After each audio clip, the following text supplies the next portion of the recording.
There we go. I have to figure. Okay, so I'm going to share my screen so we can bring the subject matter on. And to make it a full screen, present. Boom. Awesome. All right. Today, I really love the subject matter. Why and how to get yours in real estate.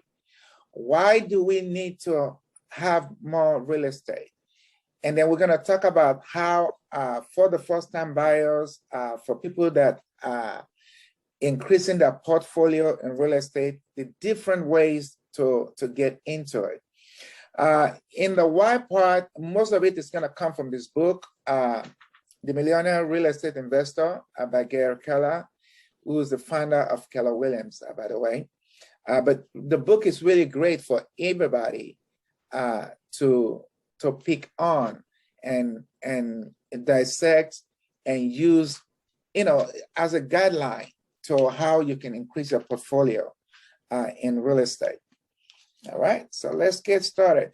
Oh, I do want to let you guys know that if you stay to the end, we automatically enroll everybody that comes on in a raffle drawing.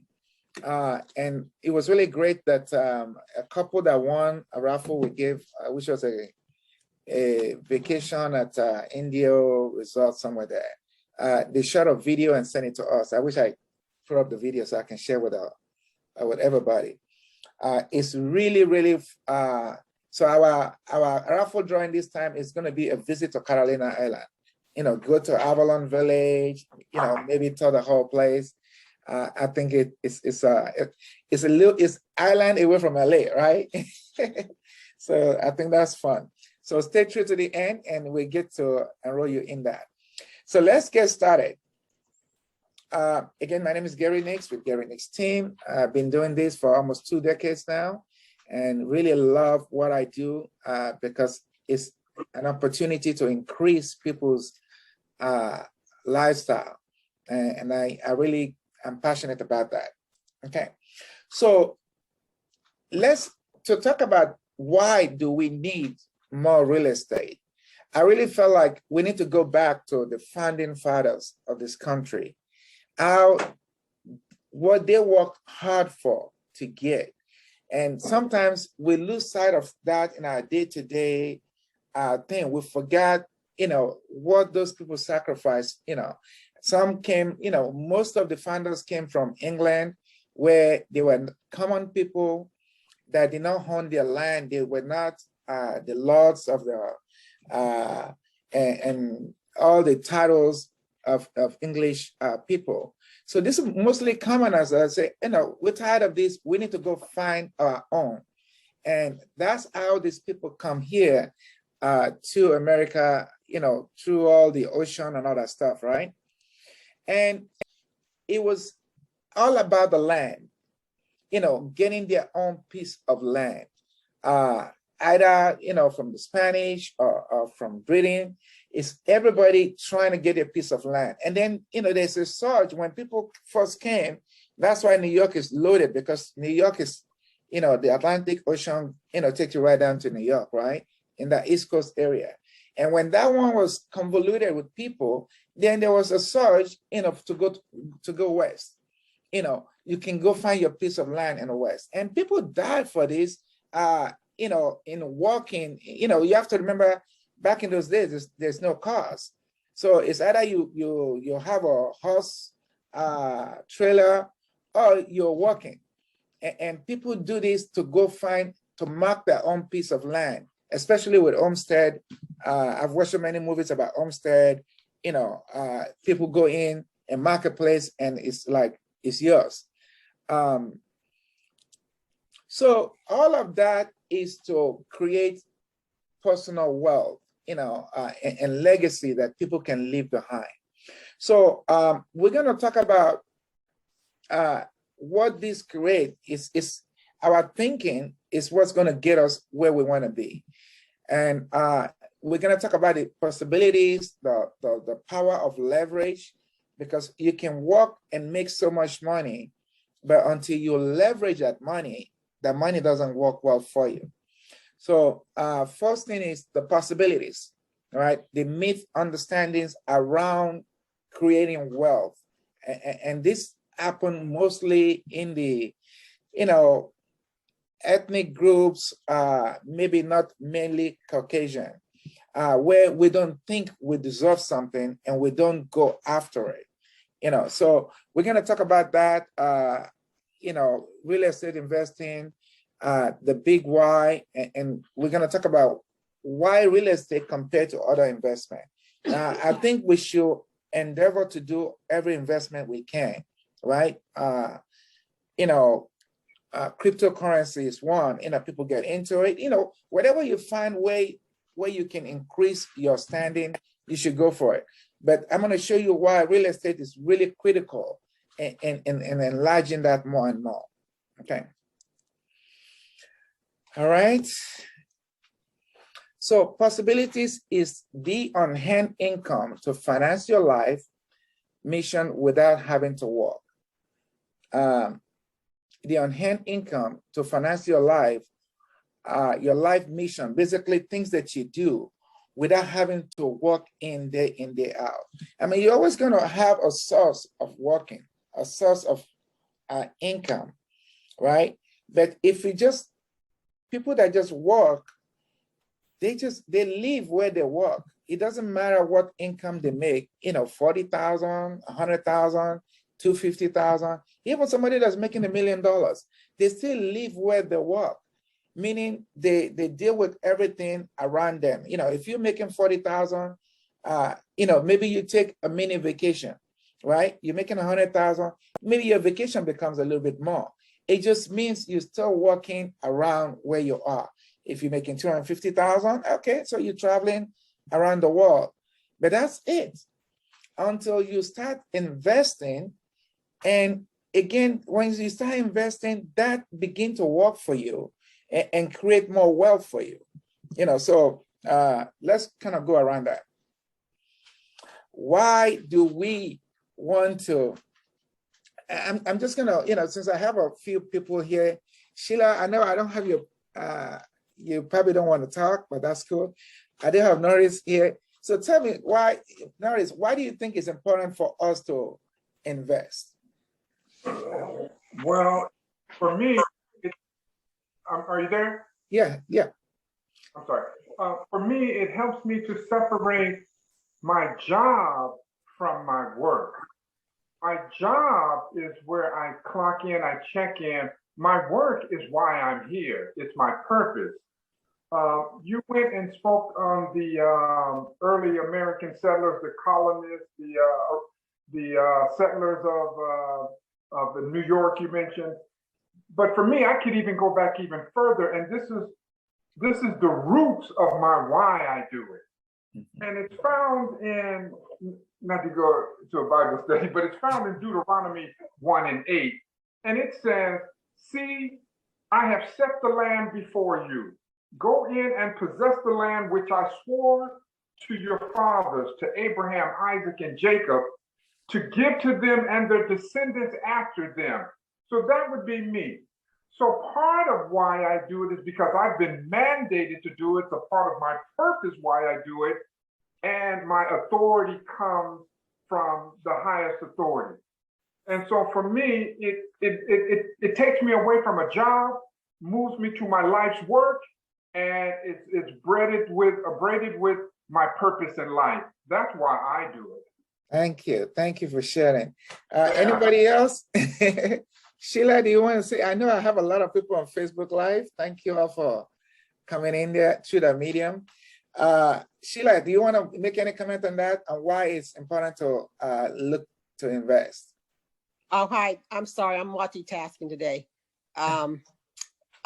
Yeah, because it gives you your future. I mean, you don't have to work in your 70s. You can take care of your extended family. You can help your children out in their adult age.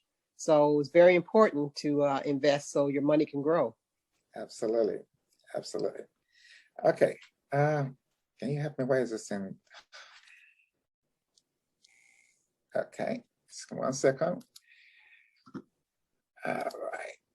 We're gonna go back. Awesome. All right. So, and that's really the important thing about why we do this. So let me just go into educating us more about that. Again, the possibilities is there are 8 myth understanding between you and financial wealth. Things that make us realize the financial wealth is possible. And the 3 personal myths around that is, most people think, oh, I don't need to be an investor. My job will take care of my financial wealth. And we all know that is not correct.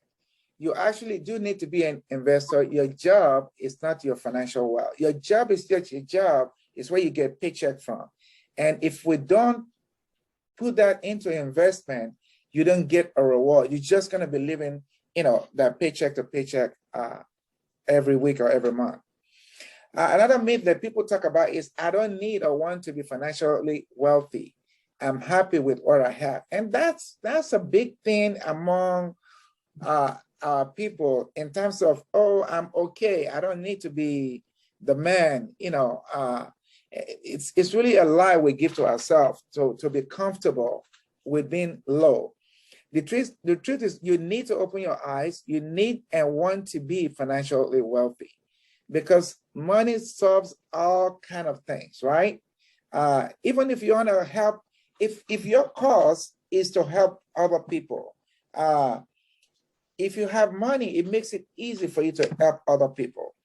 So it does. Sometimes we have to look beyond ourselves and look at other ways of the other purpose around creating that wealth, right? Another myth is, it doesn't matter if I want or need it, I just can't do it. Well, like Nike says, you can't predict what you can do or cannot do until you try. You have to give it a shot. And part of doing it is getting an understanding of it. So hopefully talking a little bit today will give us an understanding of what's possible. Now, as far as investing, the 5 myths around investing, let me see if I can get some help on this one. Norris, can you read the first myth on that? Yes, investing to complicate. Oh, excuse me, investing is complicated. Pardon me. Mine is on my phone, so I'm sorry. That is complicated. Okay. And we know it's only as complicated as we make it, right? I mean, again, I'm not saying real estate should be the only investment we should do, but we just got to get an understanding of what it is and go invest in something that's going to give you a chance to increase yourself, because you never can increase yourself by just saving your little money. You can only do it if you let that money work for you. Second myth, Norris, please. The best investment requires knowledge most people don't, I think, have. Yeah. So you're saying the best investment requires knowledge that most people don't have. And the truth is, your best investment will always be in areas you can already understand. And that's available in all sorts. If you're somebody that's a numbers person, you like to watch stocks of companies, then you go invest in that, because that's your passion. And you can know who's coming up, who's going down, and you walk that game. The truth is, I mean, I don't want to go there, but there are some people that are like really good with games. They can predict games. It's still investing, right? You can lose that money like that quick, but it's investing in what you know, right? Third myth. Investing is risky. I'll lose my money.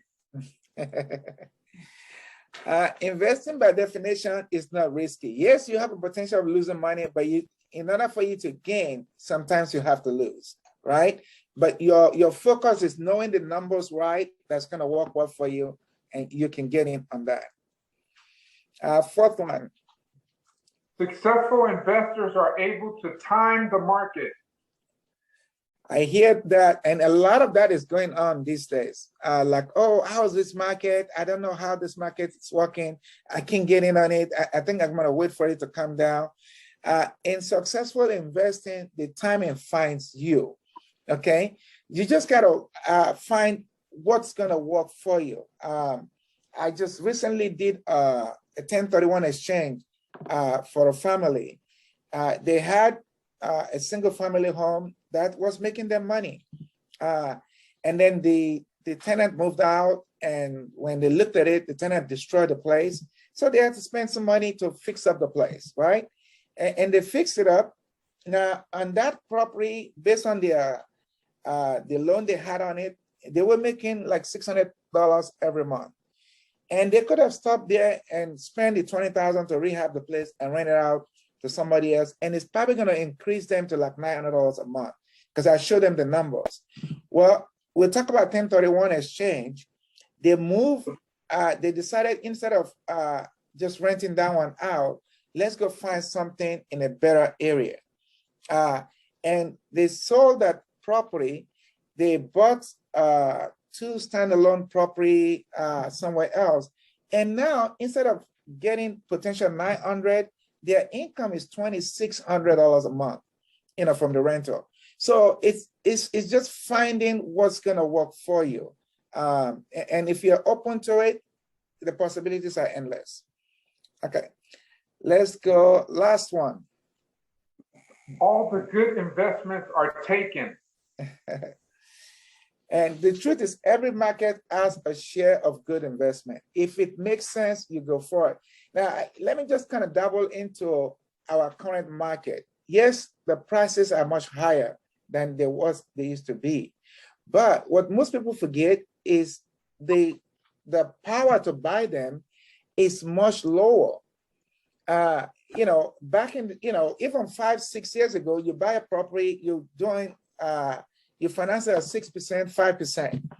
And then when we started to get to 4%, it's like, whoa, this is great. We've never seen this before. Now you can buy something at 3% or under 3%.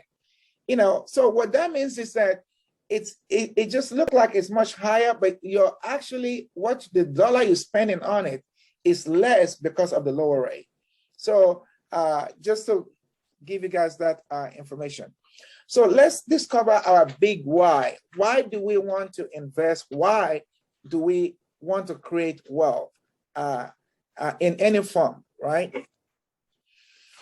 And that goes to the specific measurable targets that fulfill your big why. You have to look at, let's just go through a few people. How do we talk to people on Facebook Live? I guess I can communicate unless they're in Zoom. All right, so, how do we measure, why do we want to create wealth? Can somebody just share why they want to create wealth for themselves? Sheila, let's see, who else is on? Doi, do you want to talk?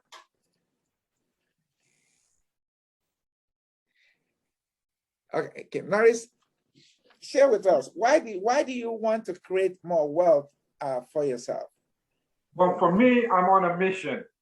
And my mission is to acquire, multiply, and inspire hope through home ownership.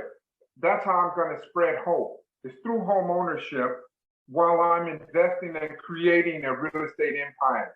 So for me, it has to do with personal goals that I have that I want. For example, I would like to help some of the aged out foster youth. Once they're 18, they're out of the system, and there's no support for them. They don't have family. There's no government assistance. There's no programs for them. And I would like to step in and fill that gap, and home ownership would allow me the opportunity to serve in that particular capacity. That's awesome. That's awesome. Thank you for sharing. And that's really, that's sometimes you need a bigger why to move you out of your comfort zone. It needs to be more than your immediate need. I mean, for example, I think somebody was telling me the other day, like, Gary, it looks like you're greedy. You're always doing more and more and more. And I'm like, okay, but that's because you want to be a blessing to people. So it's not about, you know, if I make money in a deal or not. It's about being a blessing to people. And my big thing is to see, you know, people that don't think they can become something, right? When somebody that thinks like, oh, I can only be a renter, and through conversations, you open their mind, you open their world, and now they own something. One of my biggest joy is I had this young lady with 2 kids staying, you know, living in a car, and she had a job and making, you know, average money, but she didn't have a place to go because, you know, her husband is, you know, displays her and stuff. And I heard about it and I said, you know what? I think we can do something for you. And we moved her from living in a car with her 2 kids. I got her in a condo that even before she can purchase the condo, I was able to move her in there. And we just got her right to where to save money. And then she bought that condo like 3 months later. And 4 years later, she sold it and bought a house, you know, and now she's looking to do a duplex in the house. That's a joy that you take somebody from the street and now they are creating wealth.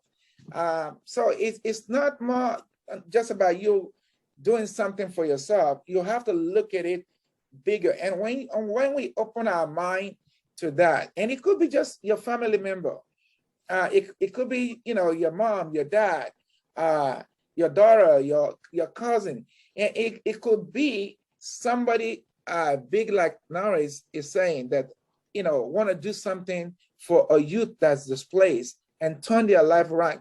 Can you imagine the kind of joy that will be to those people? Now, sometimes when you do things, some people don't get it, but other people get it. You know, it's not, you can help 3 kids and one, I think in the big book, they talk about somebody, let me say, I call it the good book of life, where 3 people were healed of their problem, and only one came back to say, thank you, Master, for saving me.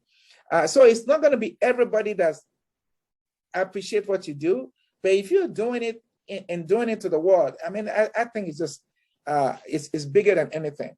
So now we're going to talk about the models, the proven systems and strategies to reach those big goals, and then the consistent action that the right choice that come from following what has been done. Models are what people have done that's worked well.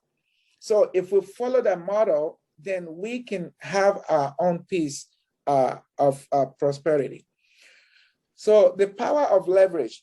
There are unique propositions of investing in real estate in contrast to stocks, mutual funds, and money markets, right?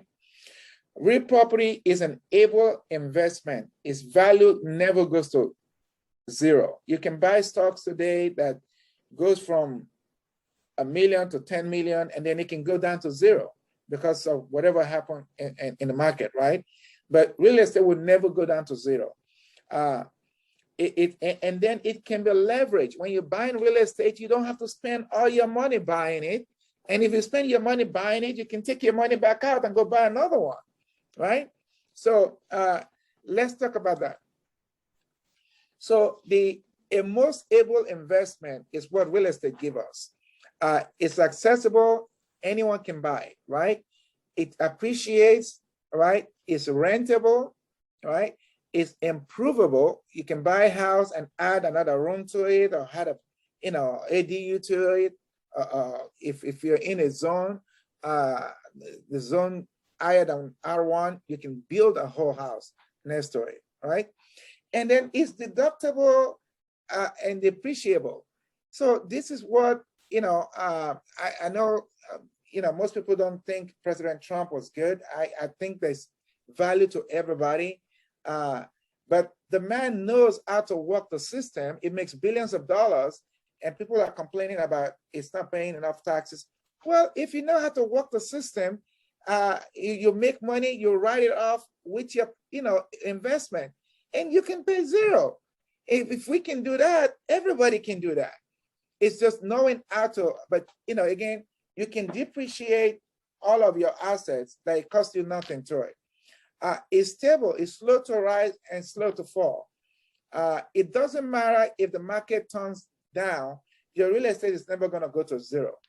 I've had the pleasure of helping people that bought their house for $18,000 or $30,000, and then we sell it for $600,000 or $800,000. I had a couple few years that bought their house for $135,000, and we sell it for $1.3 million. It's like, whoa! I mean, it's just, you can't go wrong with it. And we're talking 35 years later, they sold the property, right? It's livable. It's a shelter. You can even buy it as a shelter for your kids, your parents. I've had people that come and say, okay, I want to buy a house close to me so I can have my parents, be close to me. I want to help my son or daughter to get their home place. That's what it does. It just allows you to continue to grow like that. Okay, so let's take a look at why real estate, right? The different forms of investment. And by the way, I encourage you to invest any which way. If you're really good, I just got a young man I was talking to a couple of days ago. Is doing really good in stocks. And I'm like, okay, there's money that you're making in stocks. Let's use it to help you buy real estate. And he bought one literally like 3 months ago, and he come in with like, Gary, wow, I really love this. Like, can we do that again? I'm like, sure you can. and this young man is just blowing it up in stocks. I mean, I looked at one time, it shows me his account was 100,000. And the next thing I know, literally in months, it was 200 and something thousand. So it's knowing what you can do well in it. I'm just going to talk about the difference between all the different form of investment. So if you look, I know people looking at me from Facebook Live. I can't, so I'm going to just share with you guys so you guys can see what we're talking about. So if you're looking at stocks, mutual fund, money market, and if you're investing in real estate. And by the way, your first house is still an investment. People get that confused, like, oh, I'm buying a house. Yeah, you're buying a great investment. It's gonna grow your wealth, and that's why most people just want to stick with one. If you can buy 3 or 4 of them, it's gonna grow you. And I would love for our community to be buying not just 4, 5, 10 properties, but then start getting into commercial building. I had the pleasure of closing on a lady, and her parents, she told me her parents invested for her when she came out of high school. And she turned her investment to investing in commercial real estate. Now she's getting $36,000 every month from that commercial real estate. I'm like, that is good. That's really good. So, but let's talk about that. Okay. So if you have $100,000 in stocks, mutual funds, money market, you have the potential of growing them 1 to 4% and have zero cost to them, right? Well, $100,000 in real estate, you don't necessarily need to spend $100,000. You can actually just spend $20,000 buying that investment property. So instead of spending $100,000, now I'm just using $100,000 mark right now, so of course in LA you can't find anything for $100,000, but there are still some places in the country you can though. So let's not be misguided about that. All right. So and then let's say you have an appreciation of 8% in stocks, 10% in mutual funds, and money market is usually slow to rise, right? And we're using a conservative number where your money appreciates in real estate 5% every year. Well, it's going to appreciate, and then you have but for real estate, you don't have to spend the whole money. You leverage it because you're only putting a down payment on that property, right? And it still allow you to grow. So you don't have to put the $100,000 to buy the stocks or the other funds. You only have to put 20% of that down, right? And if it's a first time, and we're going to talk about the first time buyer and second time buyer. Oh Lord, I got a lot of, okay, I need to move fast. I'm sorry. So leverage is using other people's money, like the banks, the mortgage companies, and owner financing. You don't get that anymore, but just wanted to make it out there. For the money you spend, you don't have to buy the property cash. I remember we bought a property cash one time, and as soon as I bought it cash, I did some fixing on the property, and I pull all my money back out. You know, so you if you buy cash, you can still pull that money out and go buy something else with it. You know, so that's what real estate gives you. So just to show you this graph to say how money works for you and compare for you working for money, right? When money is working for you, you put money down, it grows for you. When you are working for money, your money just keep going down, right? It just keep going down as a work for it. And maybe you have a savings on the side. That's about it. Okay. So want to show you, I kind of wish I can turn this thing around where my Facebook Live people can see. When you're building, when you're in a market, when you buy a property, right, you have a bigger debt on that property. You start paying down on that debt. Unlike when you buy a car, when you pay off your car is worth less than what you originally bought it for. In real estate, as your balances start going down, what started happening? Your equity start growing up. You know, it start growing up and up. And that's why by the time you finish paying off the house, it will be worth a whole lot more, sometimes 3 times as more, right? I remember one of our first property in the South Bay, we bought it for $442, and 7 years later we sold it for $730, right? So that's it grows for you, and your balances go down. And in the same way, if you were to be renting the property, again, in the beginning, maybe the rent is just paying the mortgage for you. I always recommend to not invest in something where the money is coming out of your pocket. But there are times when it makes sense to even do that. If you have a long-term view that, okay, if I buy this thing, if I'm coming up $200 out of my pocket now, later time, I'm going to be now getting a cash flow into my pocket, because it's going to always work like that, right? In the beginning, you're not making that much because you're paying a lot more mortgage. But 5 years later, you refinance, or if in today's world, you can refinance two years later, and now your payment is even lower. I mean, can you imagine? You're paying a car note, and then 2 years later, your payment is lower. It never happens. Only in real estate can that happen. And your wealth continues to grow. I have to kind of move quickly because I still have a lot of slides to show. Sorry. So power of leverage, the return on investment, your out-of-pocket money into pocket, the tax write-off, the growth of your equity. If you have 2-3 properties, now your equity start growing in everything. And that means your wealth start growing in every area too. It's just no better investment of your money than putting it into something that will continue to grow for you. Okay. And then the write-offs, either you own the property or they are rental property for you. You can write off expenses, your mortgage interest, any financing costs if you have to do refinancing, closing costs, depreciation, any fixing on the property, capital improvements. It's just so many things you can write off legally without depreciating your income. I've helped a lot of people where they don't have any, they make money, but they don't have anything to write off. So therefore, they go lie and say they have a business, whatever, and then they write off, and now their value to their income is lower. You know, so it's just thinking right in these things, folks.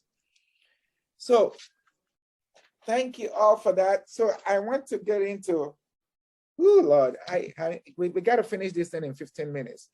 So I'm just curious, does everybody see the value of real estate right now? The value of having real estate to grow our wealth? Yeah, awesome. All right, so I'm gonna talk about the how. So we're talking about, that was talking about the why do real estate. Now I wanna share the how to do it. Either you're a first-time buyer, a second-time buyer, or habit investor, how can you do it? Well, we'll first talk about the first-time home buyers, right? You're buying your first home, how can I do it? So the use of different lending programs, and I'm just gonna go through, I didn't wanna bring any one of my lenders in today because I want to give you guys the facts, and then you can decide which way you want to go. Let's talk about the different lending programs, right? And I'm really focusing on people that says they don't have money or they haven't have enough savings and therefore they can buy. I tell people, if you don't have enough savings today, if you're thinking you're gonna wait 2 more years, in 2 more years, maybe you save 40,000, but the market is gone up 100,000. So it's better, whatever you can get in today with it, and then you'll have opportunity. Again, the blessing of real estate, because in 2 years, your property is gone up 100,000. Now you can refinance that property and get even a lower payment than what you initially got into. So we know the standard FHA conventional loans, you know, I'm not going to talk about that. I want to talk about the different ways that can help people that don't have, that don't know that they can still get into it. So Cal FHA is the state of California funding program where the state pays for your down payment. They want you to have some money of your own, at least 1%. I always recommend have 2%, basically have your closing costs. Because if the state pays your closing costs, they charge you, they increase your rate by a full 1%. So I don't recommend that. So if you have 2% of your own money, now when you go with Cal FHA with the state, because the state is like, well, we're giving you the money, we're not going to allow you to have a high ratio of debt. So what that means is that normally when the bank qualifies you, they look at your gross income, and based on your gross income, they determine that 50% of that is manageable total debt. So if you make $10,000 in income, 5,000 total debt is allowed. And that means if you have other debts, everything will be deducted, including your real estate. Now with Cal FHA, they reduce that by 5%. So they make it 45% of your total income, which means your buying power is little. Your income cannot be too high. I think in Los Angeles County is 152. Orange and Ventura County is about 180. So, and if you go into Riverside County, it goes down to like almost 92,000, okay? Then if that one is not workable for you, the census tract financing, that's available. It's a community program that B of A does, and some, I think B of A, what other bank do we know that does? There's another community Chinese bank that does that.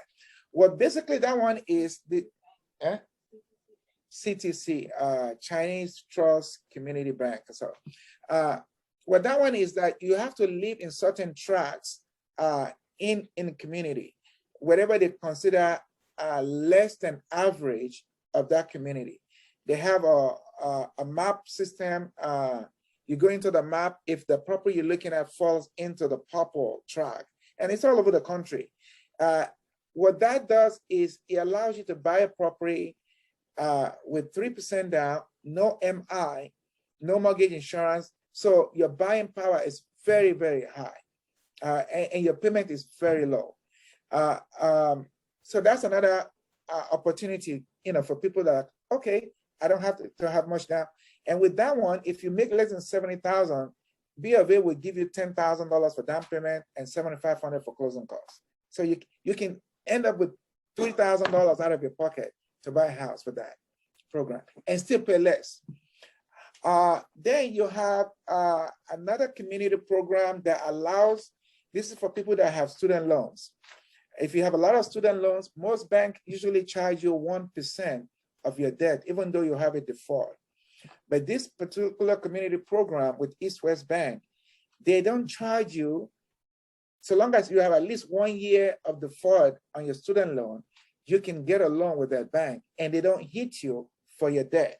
Because I've got people that have 200, 300,000 in student loan. And if you hit 1%, that's $3,000, $2,000 against your income. It's tough for them to qualify. So that's a program that's available for that.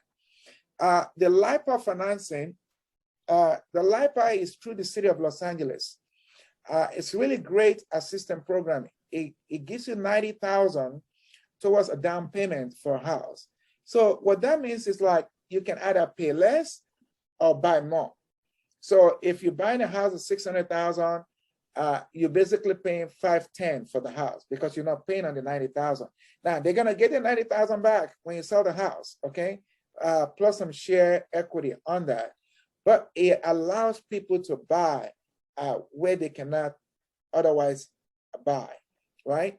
So that's city of Los Angeles, by the way, most people don't realize West LA, all of LA, San Pedro, Wilmington, Harbor City, all of San Fernando Valley qualifies for that program. Now, again, it's income-based. Your income can be too high in order for you to do that. And then there is the NACA program. NACA is a Neighborhood Assistance Corporation of America program. That actually allows you to buy with zero down. But the caveat to NACA program is for people that are already in a high rental. What do I mean? If you're paying higher rent already, it's easy for you to qualify because what NACA does is they want to look at your 6 months bank statement.